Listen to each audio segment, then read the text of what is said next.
This is T just saying, welcome to the NXT review from June 29th. Now, I haven't been doing reviews in a couple of weeks. The reasons, like it really matters. I just kind of lost interest in, watching wrestling as it is.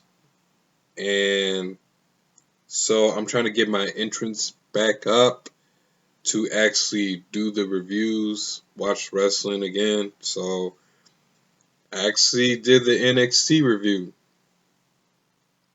So this is how NXT went last night.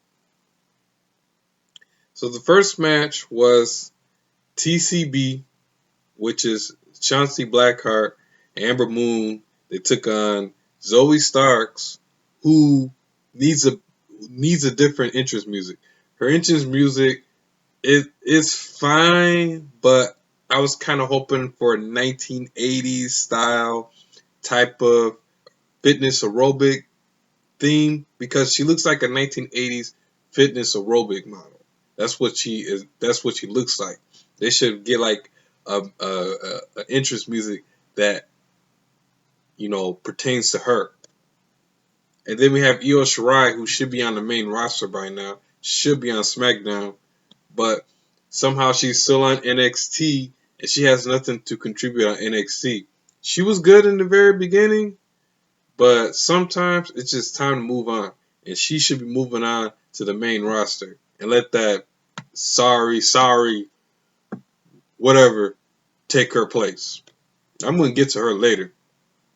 Versus Big Body Gonzalez, who's the NXT Women's Champion, and Dakota, I'll take the pinfall, Kai.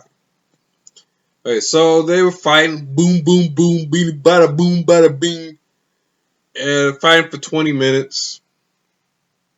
Match to me went on way too long. This was for the number one contendership for the NXT Tag Team Championships. Just like this show has so many tag teams.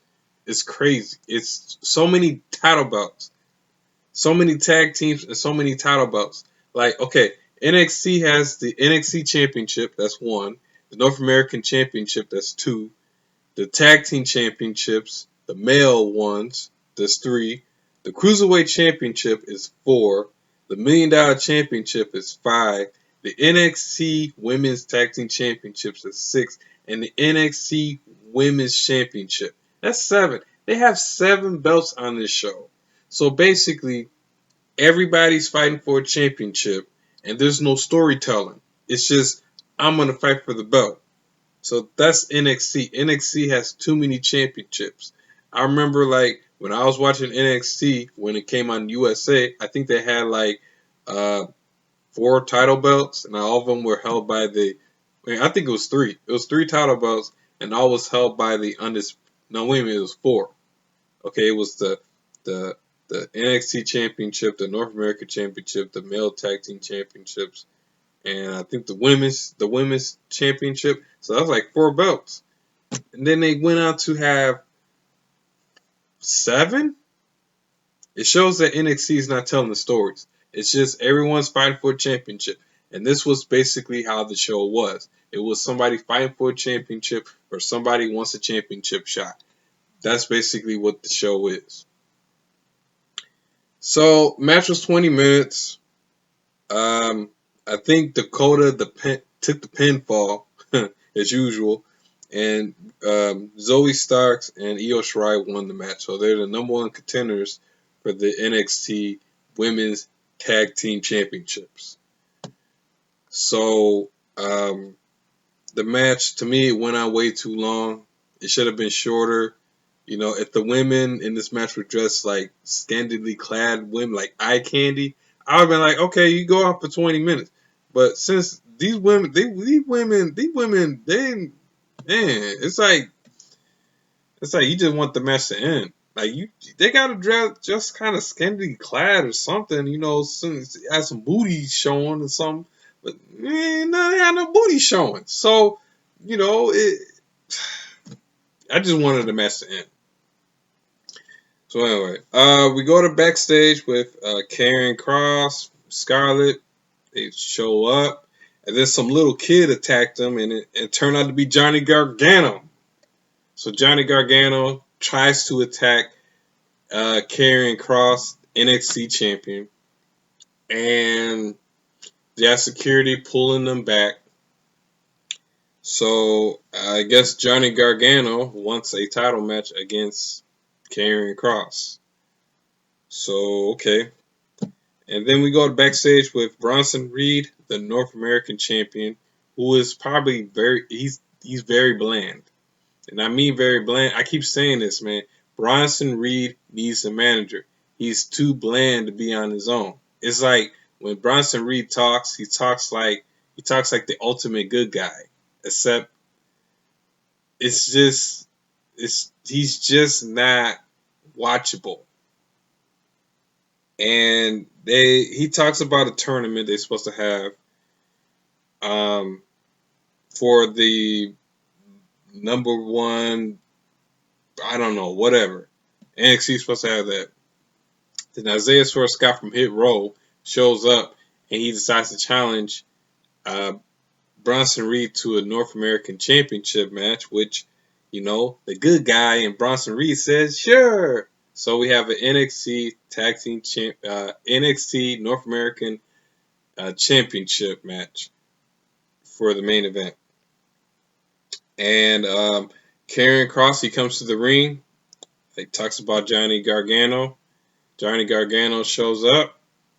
And then he was trying, Austin Theory tried to sneak attack Karrion Kross. And then Johnny Gargano decides to interfere.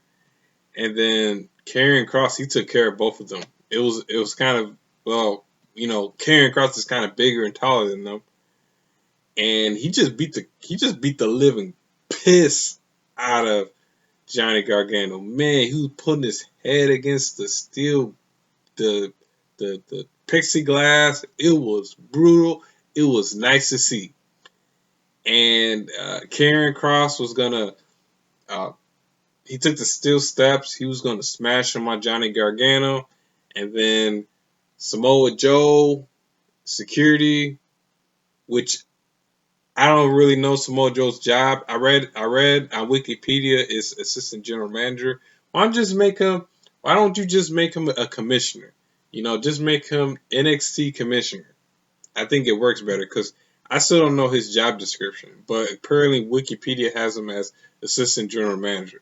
But he's better off being a commissioner. I kind of think that would work better. And so nothing else happened. Johnny Gargano did a kick on Karrion Kross. So Johnny Gargano got the better of him because security held back Karrion Kross. And Karrion Kross told Samoa Joe, yeah, you're doing a heck of a job. And he walked away. We have Diamond Mine, who's consists of Roderick Strong, Tyler Rust, and some Asian guy. I don't know him. They didn't introduce him. Maybe they did, but I wasn't paying attention to it. Pretty much this show I was just either putting on mute or just fast forwarding through it. I DVR'd it. I'm not watching this show live. I gotta watch Tyler Perry's House of Pain. So at the end of the day, man, I ain't watching this whole entire show live. I'm DVRing it, and then I'm just watching it. And if some things are not interested, I just either fast forward or mute through the whole entire thing. So, because there's like a lot of things that really didn't matter on this show. So, Roderick Strong, he had a match against some guy named Hell. I don't know who this person is, probably somebody from the Performance Center. But since it was a nobody, I kind of really wasn't interested in this match. And Roderick Strong, he did a submission move. He got the win. And that's Diamond Mine. I'm willing to give new groups a chance. So I'm willing to give Diamond Mine a chance. It's just Diamond Mine is really not interested to me because while Roderick Strong, he's he's kind of bland. I just don't see like he has charisma or he has any appeal to him. You might as well put Jake Atlas in this group. Speaking of Jake Atlas, he actually wrestled tonight, and I'm gonna get to that. Next, we got Cameron Grimes versus some Sterling guy. I don't know why um, Cameron Grimes was wrestling against this guy because again the match wasn't interesting because I don't know anything about the Sterling guy, so it's kind of hard for me to pay attention to it. At the end, Cameron Grimes he got the win. Um, Good. I'm glad this match didn't last a long time because you had a jobber in the match and Cameron Grimes I'm gonna get to him. He won and LA Knight shows up. I will say this: NXT they have done a good job with Cameron Grimes. They turned Cameron Grimes into an ultimate babyface, and LA Knight is a perfect heel. Like I would say, this segment had to be the highlight of the night because it was a segment that I didn't even fast forward through. I fast forward through the Cameron Grimes match because I just wasn't interested. But I did not put the TV on mute. I did not. I did not fast forward through this part because LA Knight and Cameron Grimes they do a good job.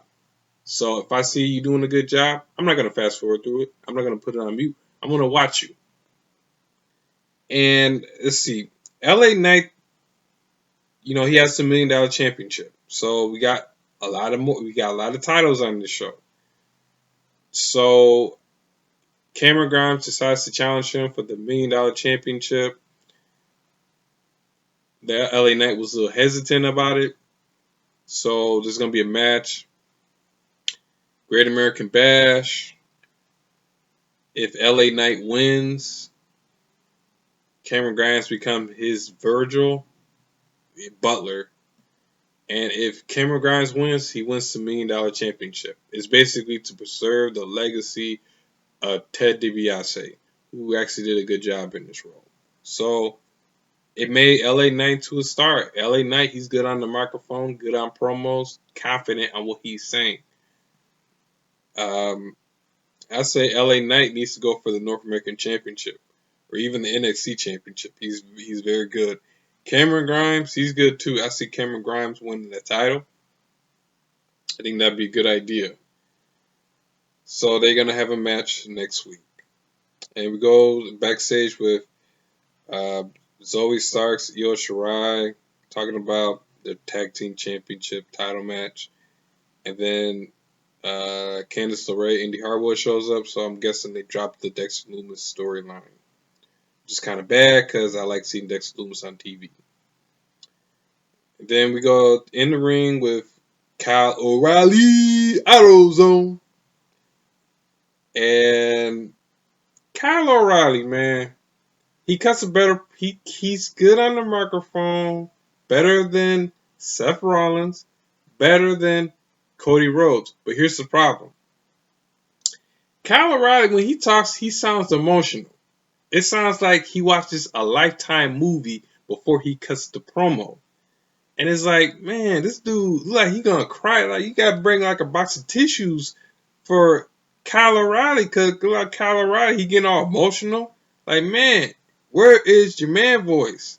Seriously, Paul Bearer's voice, Lord rest his soul. Paul Bearer had more manly voice than Kyle O'Reilly. And Paul Bearer had the yes, yes, yes, yes, yes. He had that voice. But Kyle O'Reilly, man, he sound like a punk, man. It's like, man, you slap him and sleep with his wife and he don't give a damn. But he needs to like have some bass in his voice. Like Damian Priest. Damian Priest, he got some bass in his voice. That bass in that voice, you take that voice seriously. But Kyle O'Reilly, man, I don't know. But anyway, he was talking about Adam Cole. Adam Cole comes out. I might get some flack for this, but Adam Cole actually cuts good promos. You know, he has like a man voice. It's like you can listen to what he's saying without going like, you know what?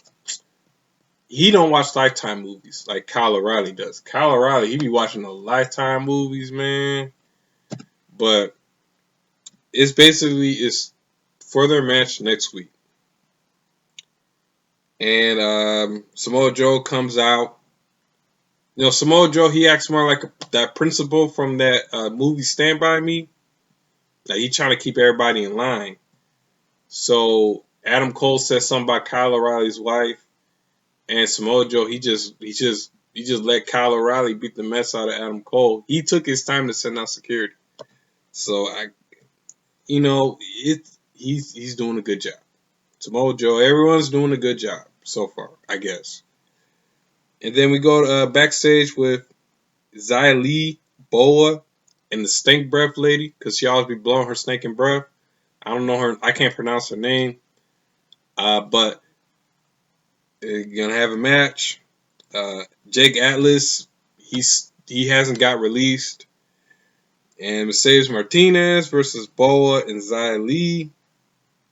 Boa and Xia Li won because Xia Li did some kick on Mercedes Martinez, knocked her out. And you know when they were going for the pin, Mercedes Martinez had a hard time getting her shoulder up. So they had to stop the match. They had the camera on Xia Li, so you know something was going on with Mercedes Martinez. They had to stop the match. I think she got a concussion. I think she was knocked out by that kick. But anyway.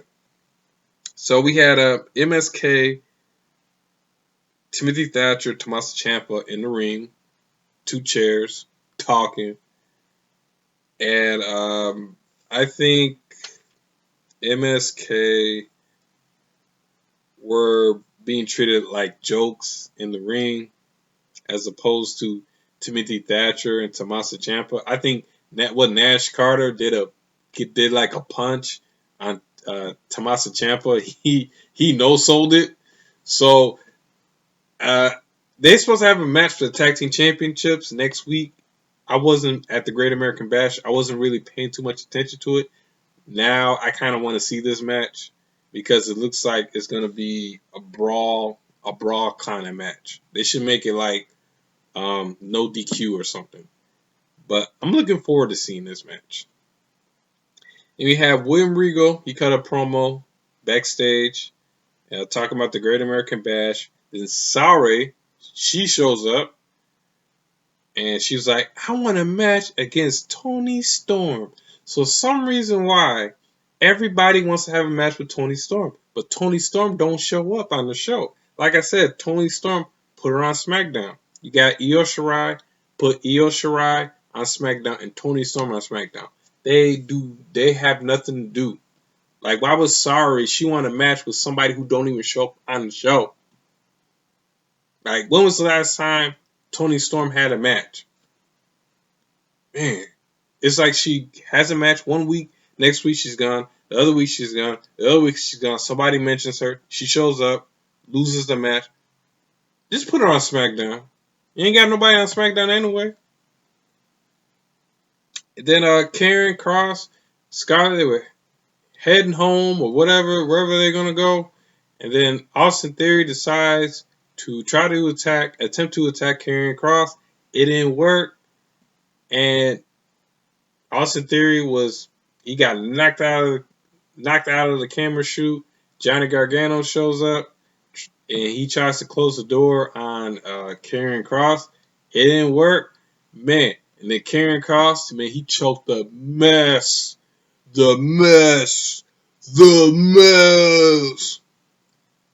out of Johnny Gargano, man. I mean, child abuse is illegal, but god dang, man, you choked the mess out of him, man. That little body of his probably choked him out just like that. Just like that time Samoa Joe choked out Adam Cole, baby.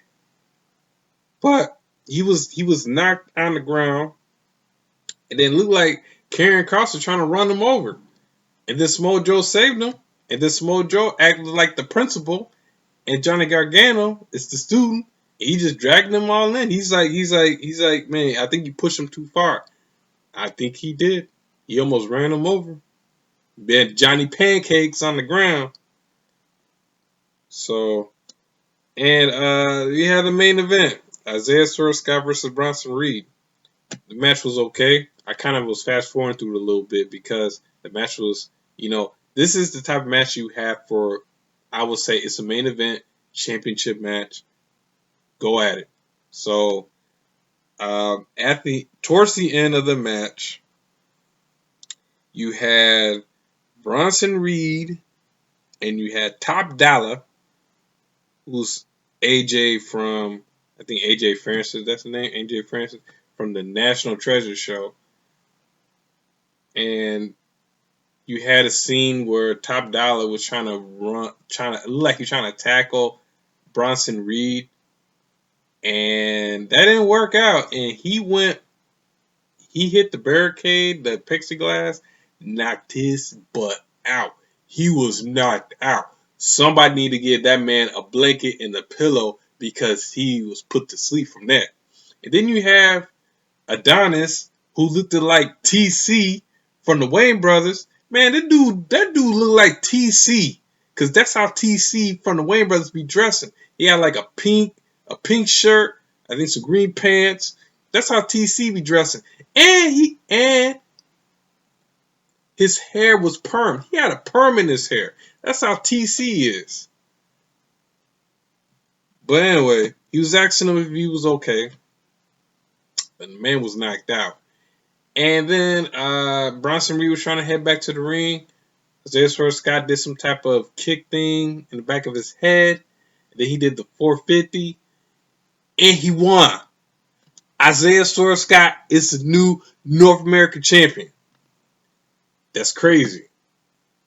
Because usually in NXT, the person who wins the championship will hold it like a whole year or something. But the man, he didn't even have the championship for that long. And Isaiah Scott's the winner. So I figured that Isaiah Scott will be a better champion than Bland Bronson Reed. Who do I think who should face against Isaiah Scott? One person, and that's Dexter Lumis.